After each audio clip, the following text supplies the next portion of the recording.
গোবিন্দাপুর গ্রামে একটা সুন্দর খুঁড়ে বাড়িতে রহিমা আর ওর মেয়ে তানিয়া বাস করত।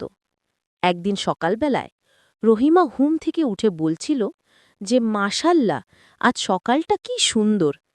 এই সুন্দর সকাল পৃথিবীর সবথেকে সুন্দর দৃশ্য, আর এর থেকে সুন্দর আর কিছু হতে পারে না।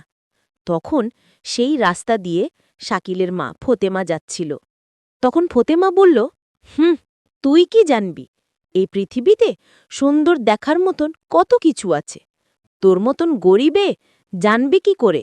তখন রহিমা বলল, আমরা গরিব, তা বলে আমরা কোনোদিন নিজেকে ছোট করি না।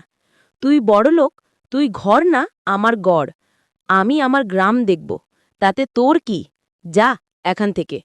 তখন ফতেমা আর কিছু না বলে ওইখান থেকে চলে গেল। ফতেমার রহিমার কোনো দিও হতো না, তাদের মধ্যে শুধু কথা কাটাকাটি হতো। আর অন্যদিকে শাকিল আর তানিয়ার একদিন দেখা হয়। ও দুজনের মধ্যে কথাও হয় ও প্রেমও হয়। তারা পার্কে দেখা করে একদিন সিদ্ধান্ত নেয় যে তারা বিয়ে করবে। তারা মসজিদে যায় ও মৌলভী সাহেবের কাছে গিয়ে বিয়ে করে নেয়। বাড়ি এসে শাকিলের মা শাকিলকে সব বলে, কিন্তু ফতেমা কিছুতেই মেনে নেয় না। তারপর শাকিল বাড়ি ছেড়ে চলে যাব বলে ও নতুন করে তানিয়ারকে নিয়ে সংসার করব বলে ফতেমা শাকিলকে খুব ভালোবাসত। তাই সে শাকিল ও তানিয়ার বিয়েটা মেনে নেয় ও ওরা সবাই হাসি খুশি থাকতে লাগে।